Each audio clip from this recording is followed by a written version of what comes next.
Disney's The Aristocrats. The Birthday Wish. Good night, my loves, Duchess said. Her tail swished softly as she gave each of her kittens Berla's Tolstoy and Marie a tender nuzzle. Sleep tight, kiddos, O'Malley said as he tucked them in. Berlois and Tolstoy purred happily, but Marie didn't want to go to bed. Please, may I go to the party tonight? She asked. I promise to be very good.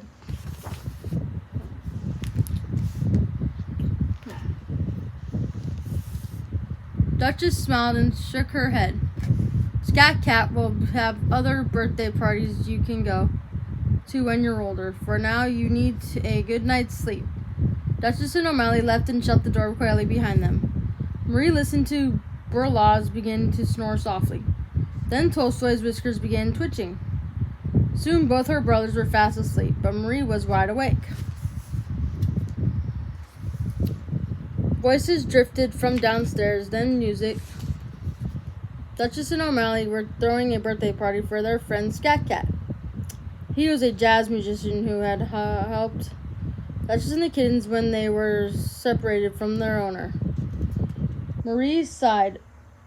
Oh, how she wished she were allowed to join them.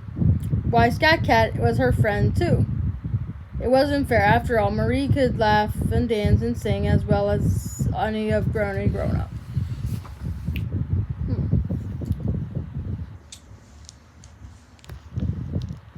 That's it, Marie thought. She could sneak into the party if she looked like an adult. Tiptoeing carefully, she made her way down the stairs. The coat closet would be full of things she could use to disguise herself.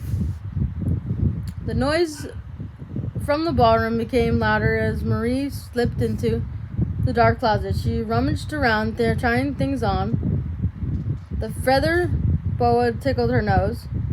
The frilly bonnet wasn't glamorous enough for a party. The dark glasses made it impossible for Marie to see anything. Finally, she found the perfect disguise. Marie thought she looked very grown up.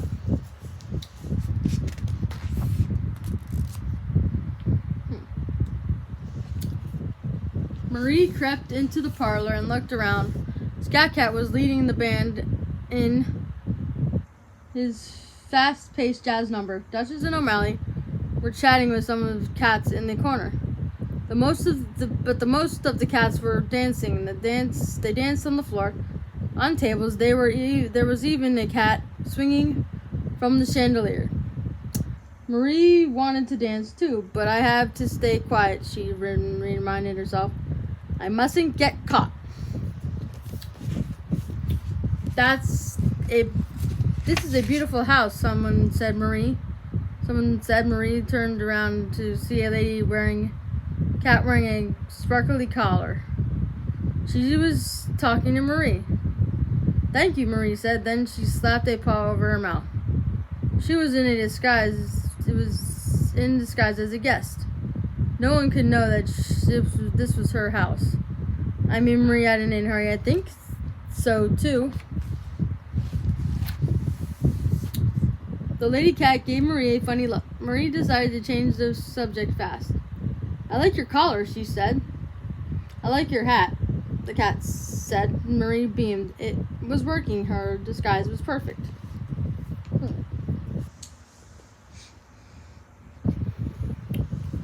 Nearby, a cat in an apron approached carrying a large platter. Who wants tuna ice cream, he said. I do. Mary raised her paw and jumped up and down. Then she remembered she was supposed to act like a grown-up.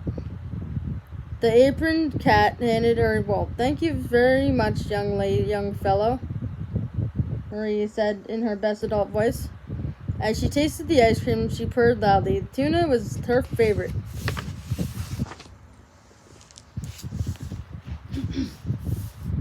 Later, some of the guests played party games. Marie enjoyed the charades, but Pin the Tail on the Donkey was her favorite. She won every round.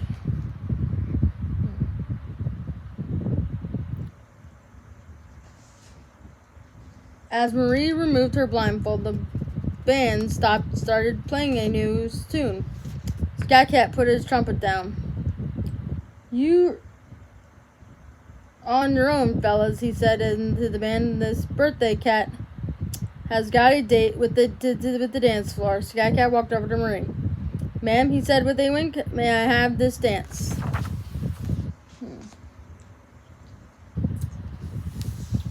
Marie forgot all about getting in trouble. She put her little paw in his, and Scat Cat led her onto the dance floor. "Enjoying the party, Marie?" Scat Cat asked. "Oh, yes," Marie replied. Then she gasped. "I mean, who's Marie?" she asked, trying to cover up her mistake. "Don't worry. Your secret is safe with me," Scat Cat said. "Let's just dance." The music swelled, and Marie took Scat Cat's advice. She swayed, bopped, and jumped to the beat. Then, as the piano trilled, Scat Cat spun her around like a top. Marie reeled, and her disguise went flying off. "Marie!" The music stopped, and everyone stared. Marie's disguise was gone, and her mother was marching right toward her. "Young lady, you are supposed to be in bed," the Duchess said.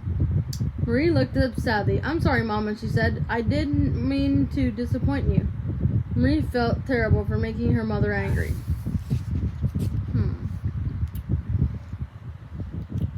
"Hey now," said a rumbly voice. Marie looked up. It was Scat Cat. "Say, Duchess, it's my birthday," Scat Cat said. "And Marie's my friend. How about letting her stay?" Scat Cat leaned toward the birthday cake on the table. "It's my birthday wish." Then he blew out all the candles and winked at Marie. She smiled back. Duchess sighed, looking closely at Marie and Scat Cat. "Well, just this once, I suppose. But you are going to bed early tomorrow night." Marie understood. Marie nodded happily. Then, "Thank you, Mama. I promise I'll never sneak out again." So Marie stayed at the party, singing and dancing, and talking with the grown-ups. Finally, it was time for everyone to go home. Marie was as sleepy as she had ever been. As Duchess carried her up to bed, Marie heard Scat Cat call. "Thanks for coming to my party, Marie." "Happy birthday, Scat Cat," Marie called back. Thank you for the dance." Marie couldn't stop smiling at Duchess, tucked her back into bed with her brothers. She would never forget her special night and Scat Cat's birthday wish.